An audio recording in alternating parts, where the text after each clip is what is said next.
Mari Bapak Ibu kita baca firman Tuhan dari Kejadian 32 ayat 1 sampai 32. Demikian firman Tuhan. Yakub melanjutkan perjalanannya, lalu bertemulah malaikat-malaikat Allah dengan dia. Ketika Yakub melihat mereka, berkatalah ia, "Ini bala tentara Allah." Sebab itu dinamainya lah tempat itu Mahanai. Sesudah itu Yakub menyuruh utusannya berjalan lebih dahulu mendapatkan Esau kakaknya.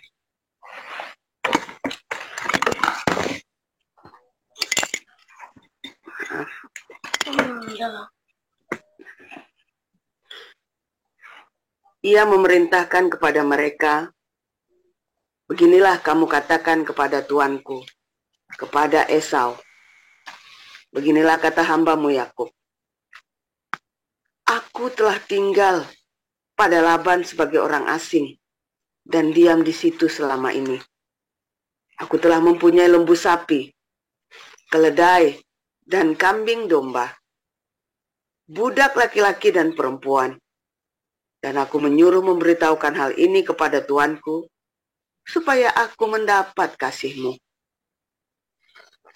Kemudian pulanglah para utusan itu kepada Yakub dan berkata, "Kami telah sampai kepada kakakmu, kepada Esau, dan ia pun sedang di jalan menemui engkau, diiringi oleh 400 orang. Lalu sangat takutlah Yakub dan merasa sesak hati. Maka dibaginyalah orang-orangnya yang bersama-sama dengan dia, kambing dombanya, lembu sapi, dan untanya menjadi 2 pasukan. Sebab pikirnya, jika Esau datang menyerang pasukan yang satu, sehingga terpukul kalah, maka pasukan yang tinggal akan terluput.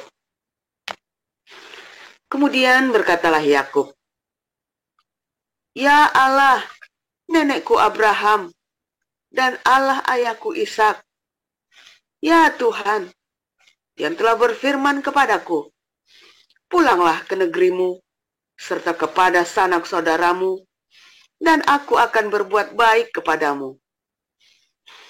Sekali-kali aku tidak layak untuk menerima segala kasih dan kesetiaan yang engkau tunjukkan kepada hambamu ini. Sebab aku membawa hanya tongkatku ini waktu aku menyeberangi sungai Yordan ini. Tetapi sekarang telah menjadi 2 pasukan. Lepaskanlah kiranya aku dari tangan kakakku, dari tangan Esau, sebab aku takut kepadanya. Jangan-jangan ia datang membunuh aku, juga ibu-ibu dengan anak-anaknya. Bukankah engkau telah berfirman, tentu aku akan berbuat baik kepadamu dan menjadikan keturunanmu sebagai pasir di laut yang karena banyaknya tidak dapat dihitung." Lalu bermalamlah ia di sana pada malam itu.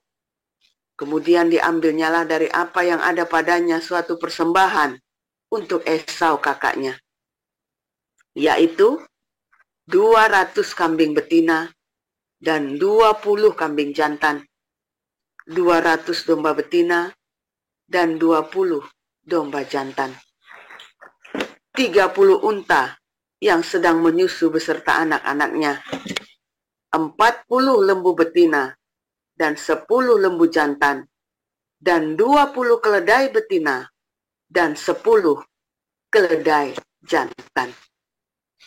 Diserahkannyalah semuanya itu kepada budak-budaknya untuk dijaga, tiap-tiap kumpulan tersendiri. Dan ia berkata kepada mereka, "Berjalanlah kamu lebih dahulu, dan jagalah supaya ada jarak antara kumpulan yang satu dengan kumpulan yang lain." Diperintahkannyalah kepada yang paling di muka, "Apabila Esau, kakakku, bertemu dengan engkau dan bertanya kepadamu, 'Siapakah tuanmu?' Dan kemanakah engkau pergi? Dan milik siapakah ternak yang di depanmu itu? Jawablah, milik hambamu Yakub. Inilah persembahan yang dikirim kepada tuanku Esau. Dan Yakub sendiri pun ada di belakang kami. Begitulah diperintahkannya, baik kepada yang kedua maupun kepada yang ketiga, dan kepada sekalian orang yang berjalan menggiring kumpulan hewan itu. Katanya, seperti perkataanku tadilah, kamu katakan kepada Esau, apabila kamu berjumpa dengan dia. Dan kamu harus mengatakan juga, hambamu Yakub sendiri ada di belakang kami. Sebab pikir Yakub, baiklah aku mendamaikan hatinya dengan persembahan yang diantarkan lebih dahulu, kemudian barulah aku akan melihat mukanya. Mungkin ia akan menerima aku dengan baik. Jadi persembahan itu diantarkan lebih dahulu, tetapi ia sendiri bermalam pada malam itu di tempat perkemahannya. Pada malam itu Yakub bangun, dan ia membawa kedua istrinya, kedua budaknya perempuan, dan ke-11 anaknya, dan menyeberang di tempat penyeberangan sungai Yabok. Sesudah ia menyeberangkan mereka, ia menyeberangkan juga segala miliknya. Lalu tinggallah Yakub seorang diri, dan seorang laki-laki bergulat dengan dia sampai fajar menyingsing. Ketika orang itu melihat bahwa ia tidak dapat mengalahkannya, ia memukul sendi pangkal paha Yakub, sehingga sendi pangkal paha itu terpelecok ketika ia bergulat dengan orang itu. Lalu kata orang itu, biarkanlah aku pergi, karena fajar telah menyingsing. Sahut Yakub, aku tidak akan membiarkan engkau pergi jika engkau tidak memberkati aku. Bertanyalah orang itu kepadanya, siapakah namamu? Sahutnya, Yakub. Lalu kata orang itu, namamu tidak akan disebutkan lagi Yakub, tetapi Israel, sebab engkau telah bergumul melawan Allah dan manusia, dan engkau menang. Bertanyalah Yakub, katakanlah juga namamu. Tetapi sahutnya, mengapa engkau menanyakan namaku? Lalu diberkatinyalah Yakub di situ. Yakub menamai tempat itu Niel. Sebab katanya, aku telah melihat Allah berhadapan muka, tetapi nyawaku tertolong. Lalu tampaklah kepadanya matahari terbit. Ketika ia telah melewati Peniel, dan Yakub pincang karena pangkal pahanya. Itulah sebabnya sampai sekarang orang Israel tidak memakan daging yang menutupi sendi pangkal paha, karena dia telah memukul sendi pangkal paha Yakub pada otot pangkal pahanya. Demikian. Ya, silakan Bu Ros. Roma berapa tadi, Pak? Roma 12 ayat 1 sampai 21. Baik. Demikianlah firman Tuhan. Karena itu, saudara-saudara, demi kemurahan Allah, aku menasihatkan kamu supaya kamu mempersembahkan tubuhmu sebagai persembahan yang hidup, yang kudus, dan yang berkenan kepada Allah. Itu adalah ibadahmu yang sejati. Janganlah kamu menjadi serupa dengan dunia ini, tetapi baruilah oleh pembaruan budimu, sehingga kamu dapat membedakan manakah kehendak Allah, apa yang baik, yang berkenan kepada Allah, dan yang sempurna. Berdasarkan kasih karunia yang dianugerahkan kepadaku, aku berkata kepada setiap orang di antara kamu, janganlah kamu memikirkan hal-hal yang lebih tinggi daripada yang patut kamu pikirkan. Tetapi, hendaklah kamu berpikir begitu rupa, sehingga kamu menguasai diri menurut ukuran iman yang dikaruniakan Allah kepada kamu masing-masing.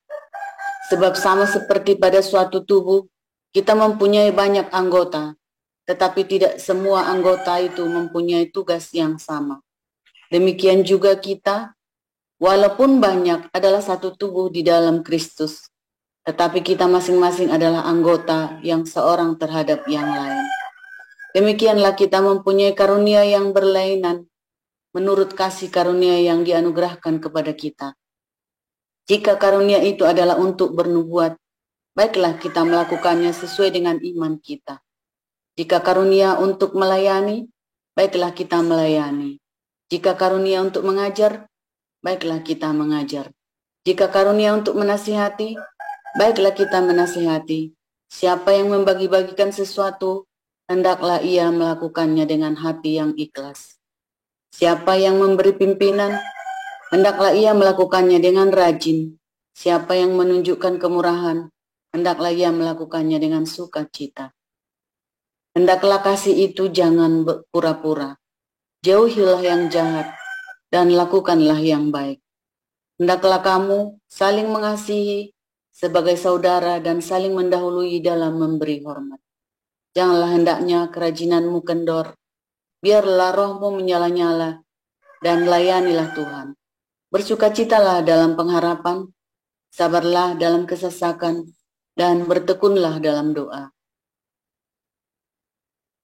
Demikian, Pak.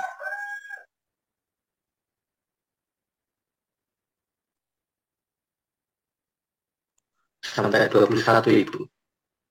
Oh, ya. Saya lanjutkan. Bantulah dalam kekurangan orang-orang kudus, dan usahakanlah dirimu untuk selalu memberikan tumpangan.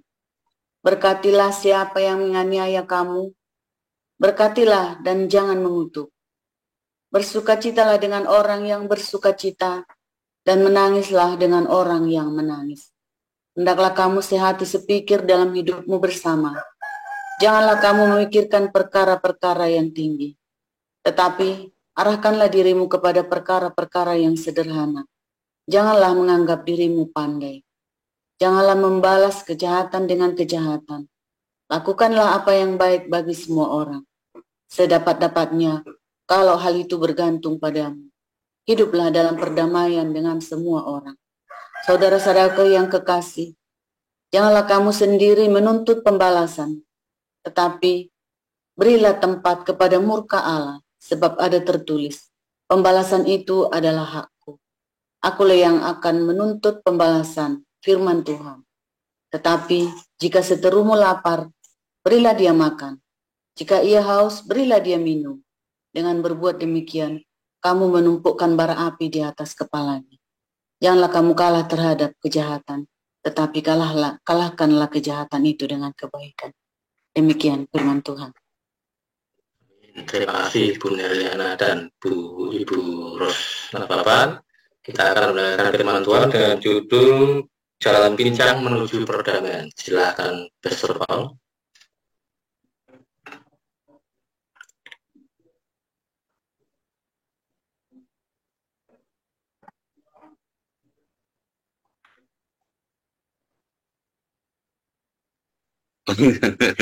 Gelap. Nah, sebentar ya. Nah, kan.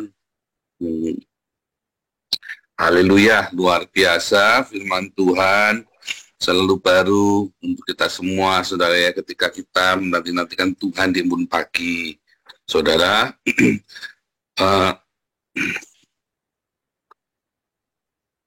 saudara, suatu ketika saya pernah cerita dulu ya, kami bertengkar dengan keluarga kami, saudara ya, dengan mertua saya. sebetulnya yang bertengkar itu bukan saya, saudara ya, karena yang pegang duit bukan saya, tapi istri saya, ya saudara ya. Nah, ini saya bertengkar dengan keluarganya, kemudian karena waktu itu saya nggak ngerti hukum, belum ngerti hukum, lalu saya pasang badan. Nanti, soalnya sudah cerita urusan polisi, udah apa segala ya, udah tegang banget ya, urusan polisi, urusan apa segala macem, itu sudah saling fitnah memfitnah intinya dia sudah dari kan itu ada beberapa pihak soalnya. Nah terus kemudian dari pihak mertua saya apa namanya ipar-ipar ikut-ikutan saudara ya. Wah jadi tambah ruwet, jadi manas-manasin, jadi apa segala macam. Kalau saya lihat mertua saya, ibu mertua saya ya, dia sebenarnya udah mau diikhlasin, udahlah, tapi ditekan terus saudara ya, karena saya kan menikah baru 5 tahun waktu itu ya, dipanas-panasin terus, ya, terus memang mungkin saya nggak tahu ya, mungkin ada dendam pribadi atau apa dengan, pokoknya jadi ruwet ya, padahal kalau keluarga saya tidak pernah ada hubungan teman dengan keluarga mertua saya, beda, gengnya beda gitu, jadi nggak pernah bersentuhan, nggak pernah bersinggungan ya. Nah, salah satu keluarga kami adalah salah satu orang kaya di kota itu. Tetapi kami sendiri, keluarga kami nggak rukun, saudara ya, waktu itu. Kalau sekarang kompak ya, keluarga kami kompak sekarang. Mereka sekarang semua sudah jadi Kristen. Saya nggak tahu lahir baru apa nggak, saya kan nggak ketemu mereka. Tapi mereka semua, seluruh keluarga saya sudah jadi Kristen, saudara ya. Sekarang ya, setelah kira-kira dalam 10 tahun terakhir inilah. Nah, ini kejadiannya adalah tahun 20 tahun yang lalu kejadian ini, saudara ya. Akhirnya ibu mertua saya ditekan, dan untuk menyelamatkan di satu keluarga itu, maka diputuskan saya dikorbankan, saudara ya. Nah, saya salahnya waktu itu, saya nggak ngerti. Kalau anak beranak itu tidak bisa urusan polisi, saudara ya. Kalau anak, ya, apa namanya, anak ngambil uang papahnya, itu nggak bisa dijeblosin penjara, saudara. Hukumnya itu seperti itu. Nah, kalau anaknya tetap maju waktu itu, nggak akan ada urusan sampai penjara. Saya bodoh, saudara. Saya langsung ke Magelang, saya ngakuin. Itu uangnya di saya. Saya bilang begitu. Waduh, saya salah sama sekali itu, saudara ya, karena nggak ngerti hukum ya. Makanya penting ya, saya bikin LPH Hagios itu, tujuannya buat itu, supaya Anda jangan bodoh kalau lagi ada konflik. Ya, jangan di framing orang. Saya waktu itu di framing ya, ini cuma framing, Anda ketakutan karena kebodohanmu. Nah, saya dulu waktu itu begitu, akhirnya singkat cerita saya masuk penjara, saudara.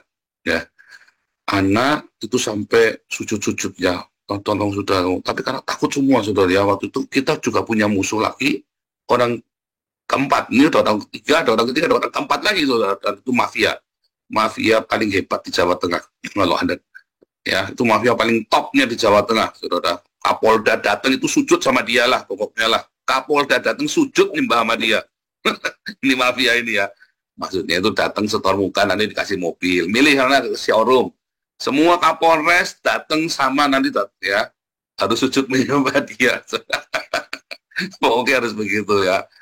Jangan heran, saudara, itu biasa terjadi yang begitu-begitu di Indonesia. Itu bukan rahasia ya. Jangan ngomong saya melakukan penistaan, tapi itu beneran ada ya. Harus, kalau enggak, kamu enggak dicatat, pot kamu operasionalnya modar kan, saya ada polisi ini. Nah, singkat cerita saya masuk penjara. Dan saya menang. Ya, karena kepala polisinya jujur, saudara ya. Karena kebetulan kepala polisinya jujur. Ya.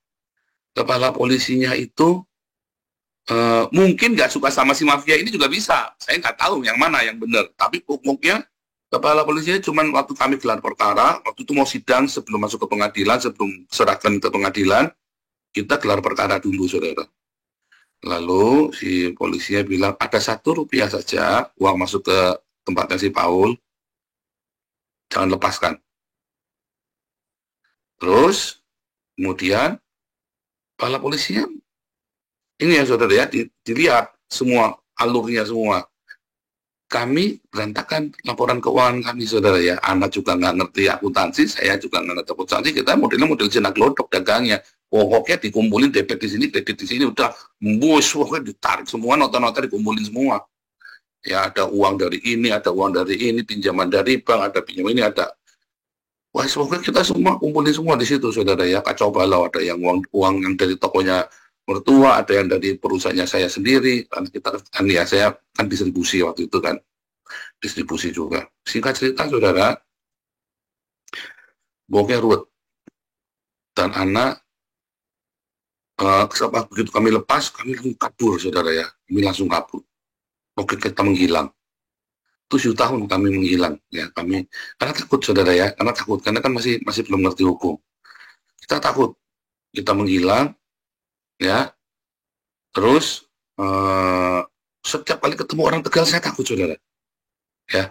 Setiap ketemu orang Tegal saya takut. Terus suatu ketika kita punya kerabat, teman baiknya papanya anak, kerabat saya itu, jadi sahabat keluarga kami itu teman baiknya papanya anak. Nah, terus saya dengar dia nyariin saya, langsung tak telepon. Saya manggilnya Ape ya, Ape jangan ikut campur ya.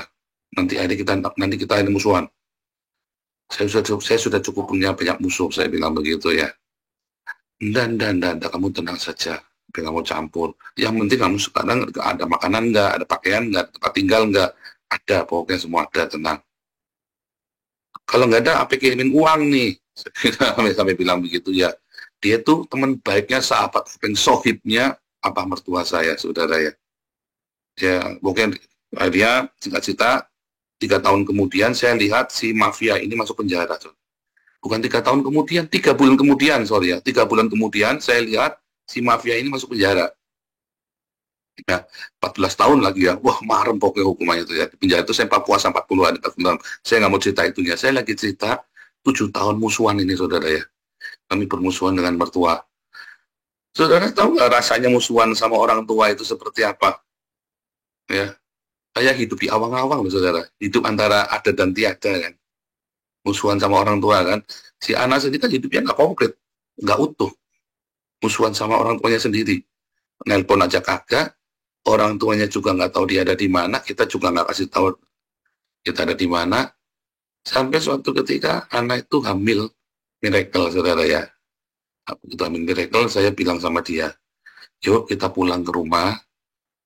Saya nggak mau anak saya, kamu masih nanggung kutuk. Mungkin orang tua kita lempar kutuk, kita nggak tahu. Kita minta pengampunan sama orang tua. Salah benar itu orang tua ya pasti benar. Saya bilang begitu ya. Salah benar itu orang tua pasti benar. Udah. Kalaupun ternyata dia memang jahat, orang tua yang jahat, ya sudah, Tuhan akan baik sama kita. Saya bilang begitu. Akhirnya anak nggak mau, saudara ya. Tapi suatu ketika kita lagi dalam perjalanan, saya jebak, saya belokkan ke rumah, di depan rumahnya persis, anak menggigil, saudara ya. Menggigil ketakutan, luar biasa itu, saudara ya. Ngamuk mukulin saya, saudara ya, merasa dijebak. Saya bilang, malam ini atau tidak sama sekali. Kita bel rumahnya, lagi pergi, padahal jam 10 malam itu, saudara ya. Jam 9 malam itu memang. Kok tumben? Aduh, apa? Terus kita dengar belnya bunyi kok. Rumahnya kan gede banget soalnya ya. Rumahnya gede banget, kayak benteng rumahnya anak itu ya. Itu Pak, apa namanya? Terus apa yang pernah mampir, saudara ya, kita nanti. Oke, rumahnya gede banget kayak benteng gitu ya, saudara ya. Terus ya maklum ya, orang Cina zaman kuno ya. Terus udah kita ke rumah makan itu ya. Kita tunggu di rumah makan Dewi, Tegal, itu rumah makan paling enak itu, saudara ya.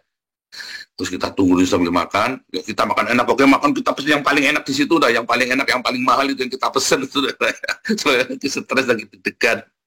Itu aja nggak ketelan. Aduh, terus kita nelpon, akhirnya ditelepon, diangkat, saudara ya. Ditelepon di rumah, diangkat. Kita mau ke sana ya, mereka nggak percaya, saudara. Kamu di mana? Ya 5 menit kita nyampe, kita nggak mau kasih tahu kita ada di mana, takutnya kita dijebak. Datang dia udah nelpon polisi, kita ditangkap lagi, mau apa coba? Karena itu urusan masih ruwet, masih panjang, itu urusannya miliar-miliar. Urusan ruwet ya, dan urusan dengan banyak pihak waktu itu ya. Terus kita datang ke rumah, ternyata dugaan kita itu busuk, saudara ya. Datang ke rumah, anak tangisan, papa mamahnya, saudara ya, tangisan, pokoknya, kenapa kamu nggak pulang? Kita nungguin, kita nyariin kamu. Kenapa kamu nggak ngomong kamu ada di mana? Kita itu nggak pernah nggak akan bongkar. Kamu lari saja nggak apa-apa. Kita malah pengennya kamu kabur dari dulu. Kenapa kamu malah nantang pulang? Jadi saya waktu kan panas, saudara. Saya tantang pulang. Saya tantang pulang, saudara ya. Karena kita merasa nggak salah ya, saya pulang kan. Saya tantang polisinya, saya tantang mafianya, tak tutup mukanya. Tak konyol mukanya itu mafianya itu, saudara ya. Ya, kamu kira saya takut sama kamu? Saya tunyul kepalanya, saudara. Mafianya ngamuk, saudara ya. Si bos ini ya, gangsternya ini ya. Beneran tak tunyul mukanya, saudara ya. Jangan pikir saya takut sama kamu. Dan kamu di saya mau tak banting itu, saudara ya. Terus singkat cerita mereka berbaikan. Saya lagi mau cerita kepada Anda, waktu proses mau baikan ini, saudara, itu Anda menggigil, saudara, sampai shaking begitu ya. Sampai gimana gitu ya. Anda tahu tuh rasanya mau berdamai 7 tahun sudah nggak ketemu. Ya, itu kayak Yakub yang 14 tahun ya. Bayangin. Dan ini ceritanya udah bunuh-bunuhan loh, saudara. Ya, si mafia ini sudah kirim orang buat bunuh saya. Yang saya kira tadinya mertua saya yang kirim. Nggak taunya saya tahu itu mafia itu yang kirim, saudara, bukan mertua saya yang kirim. Ya, untuk di LP itu temannya papi semua. Papi saya kan preman, saudara ya. Makanya di LP itu saya mau dibunuh 3 kali lolos, saudara ya. Nah, karena temannya papi semua, satu LP itu ya kenal papi semua, saudara ya. Yang terutama penghuni lama, kenal papi semua. Jadi saya dilindungi di situ ya, dijaga, saudara ya. Dan saya juga murah hati, suka bagi-bagi makanan, bagi-bagi. Kalau saya dikirim selalu saya bagi satu itu ya, saudara, biasa lah begitulah. Bahkan saya nggak digundul kepalanya ya. Nggak ada yang berani sentuh saya pokoknya, saudara ya. Nggak digundul pun enggak. Pokoknya saya dijaga, saudara, di situ. Dengan nyebut nama bapak saya saja lolos saya pokoknya ya. Karena bapak saya nggak pernah ini ya, selalu baik sama mereka. Gitu ya. Ada yang malah ada yang bekas karyawan bapak saya ya. Bekas karyawan anak bapak saya, malah dia, ya karena bapak saya baik sama dia, malah segala macam ya. Saya dijaga terus ya sama dia. Saudara, singkat cerita, ya, kami bisa berdamai. Proses dari mau berdamai ke berdamai itu ya, memang dipenuhi dengan rasa apa, saudara? Gelisah ya. Kita nggak tahu apa yang akan terjadi. Tapi saudara, apapun yang terjadi, permusuhan apapun, saudara, ingat, saudara, apalagi kalau itu adalah sanak keluargamu, jangan sampai kamu meninggalkan permusuhan di keluargamu. Upayakan perdamaian. Karena ketika ada perdamaian itu selesai, maka ada berkat di situ, saudara. Ya, maka akan ada berkat. Kalau kamu belum bisa berdamai, maka berkat itu akan terhalang. Ya, Mazmur 133. Ya kan? Berkat itu akan terkumpul di sana. Berkat itu saya nggak cerita yang jasmani, saudara, bukan, saudara. Berkat itu adalah rasa aman, rasa tenang di dalam kepalamu, di dalam jiwamu. Itu berkat yang lebih penting dari apapun. Tetapi memang dalam proses perdamaian, kalau di dalam konflik itu, memang ada penolakan yang luar biasa, saudara ya. Kalau Anda sedih sama keluarga aja, Anda susah, apalagi sama orang lain ya, saudara ya. Kemarin ada konflik ya di dalam yayasan, saya suruh dia ketemu, kamu sebelum bisa temuin dulu orangnya. Nggak mau loh, saudara. Orang-orang ini nggak mau loh nemuin. Saya sampai bilang, luar biasa, memang belum lahir baru ini orang-orang ini. Orang-orang, itu ciri khas Anda belum lahir baru, itu kalau Anda nggak mau berdamai dengan orang. Saudara. Itu ciri khas kalau kamu belum lahir baru. Ya, itu ciri khas banget ya. Dari situlah kita sudah tahu, dan dari situ saya sudah ngabatin. Mereka belum bisa. Orang-orang ini belum bisa melayani. Akhirnya akan cuma semangatnya bunuh. Ya, semangatnya bunuh.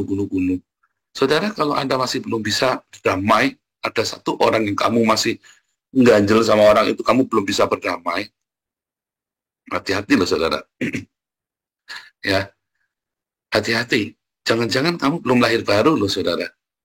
Hatimu tidak bebas, kamu disandra loh. Ya, kamu disandra.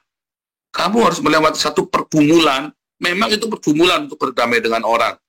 Ya, dengan orang lain, apalagi ya, terutama saudara sendiri ya, atau mamahmu, atau papamu, atau anakmu, atau ya, pokoknya sanak familimu. Ya, kalau dengan orang lain masih lebih mudah ya, saudara ya.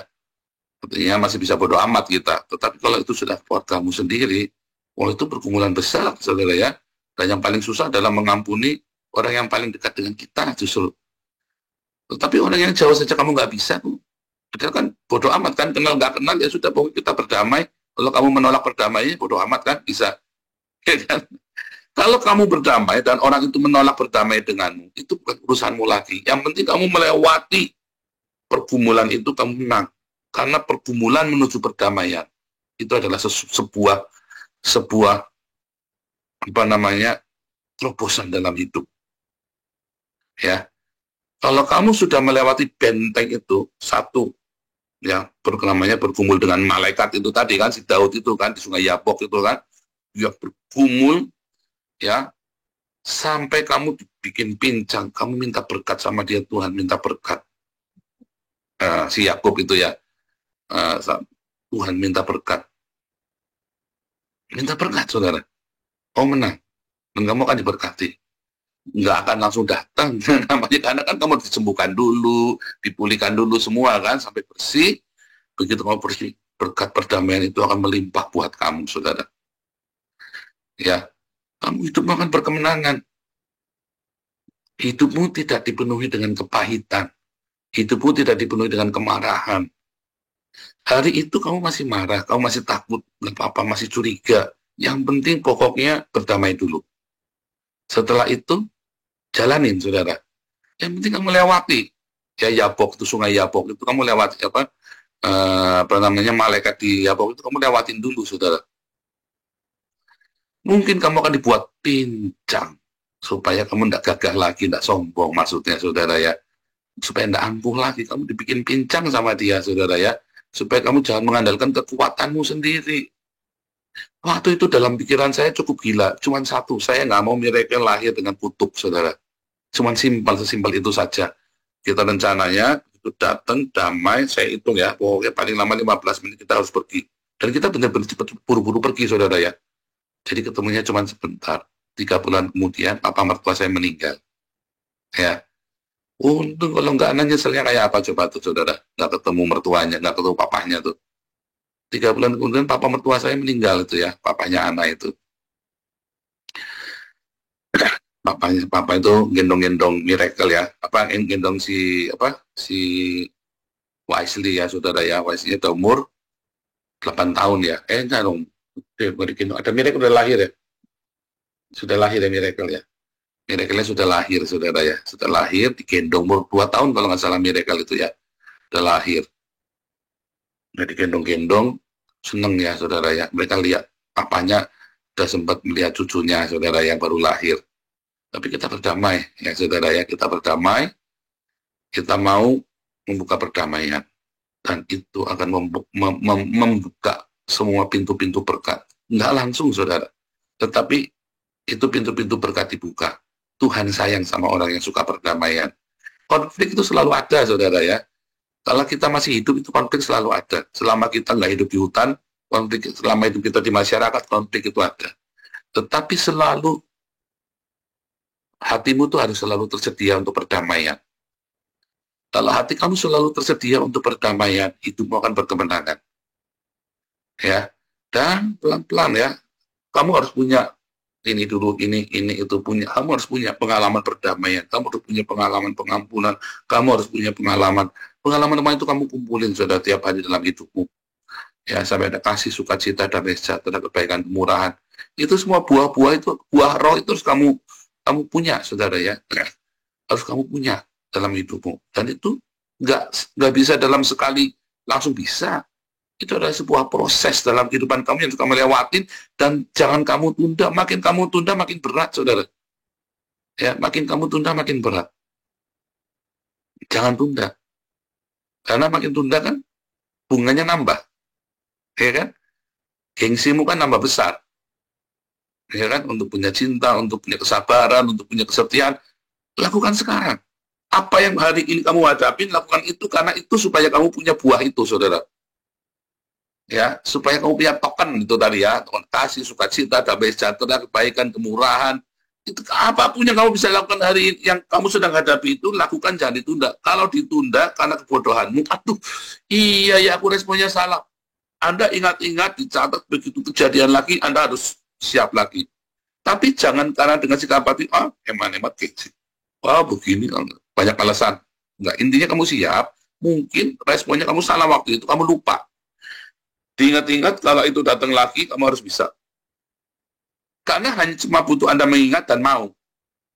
Ya, begitu kamu lewati, maka kamu akan, itu tadi ya, membongkar, menyingkapkan pintu surga itu buat kamu sendiri. Ya, maka bersiaplah dengan perdamaian itu. Nah, makanya kamu harus metanoia. Ya, nggak boleh busuk pikiranmu. Kalau saya bilang busuk-busuk itu artinya orang nggak metanoia ini, saudara ya. Orang kalau metanoia nggak punya pikiran busuk, saudara. Dia berubah. Wawasannya luas sekali. Saudara. Ya, wawasannya luas. Kamu jangan bodoh. Ya, nggak ada sesuatu di dunia ini bisa mencelakaimu kalau kamu berjalan bersama Tuhan dengan ketulusan hati. Ya, bukan naif ya. Tulus itu bukan naif. Ada orang yang piti ya goblok, saudara. Akhirnya dilibas sama lawan-lawannya. Makanya kalau filmnya Andi Lau itu kan orang jujur selalu mati muda kan, katanya Andi Lau kan, ya karena dia naif. Orang jujur mati muda, ya kan, filmnya Andi Lau itu kan, saya jengkel kalau nonton film Andi Lau mesti jagoannya cakap-cakap pada mati muda ya. Saya jadi emosi nontonnya ya saudara ya. Tetapi karena dia piti saudara, kamu harus mercy. Kalau punya mercy itu punya wisdom. Ya dia punya cinta dan punya wisdom. Dia tidak akan dipecundangi lawan. Ya, tidak mudah di-framing oleh lawan. Begitu saudara, usahakan perdamaian, tapi jangan naif, karena kamu punya apa? Punya metanoia. Ya, punya metanoia, saudara. Berdamai tanpa kamu harus konyol, tetapi kamu berdamai, hati kamu persiapkan dengan perdamaian. Jangan mau di-framing, berdamai tapi kamu harus bikin, enggak, kompromi dengan dosa, kompromi dengan hukum, jangan. Enggak, saudara. Berdamai itu tidak berarti kamu harus kompromi dengan hukum, kompromi dengan enggak. Ya, kompromi dengan peraturan yang berlaku. Enggak, saudara. Hatimu damai. Kamu tidak membenci, tidak memusuhi. Tapi kalau aturan tetap jalan, jangan kompromi, saudara. Mati kamu nanti dijebak. Ya, coba lihat ya perang-perang gerilya. Cara nangkap musuhnya dengan apa? Dengan perdamaian kan? Perjanjian, begitu udah datang ditangkap kan? Ya enggak? Ya kan? Itu karena naif, saudara ya. Karena naif. Jadi perdamaian itu bukan kenaifan. Ya, perdamaian itu adalah sesuatu kita berdamai tanpa kita harus kompromi dengan apa yang kebenaran yang kita sedang imani, yang kita yakini. Ya. Karena Tuhan sendiri akan menjembela kita tanpa kamu harus kompromikan itu. Ya, saudara ya. Tanpa harus kompromikan. Tuhan Yesus memberkati.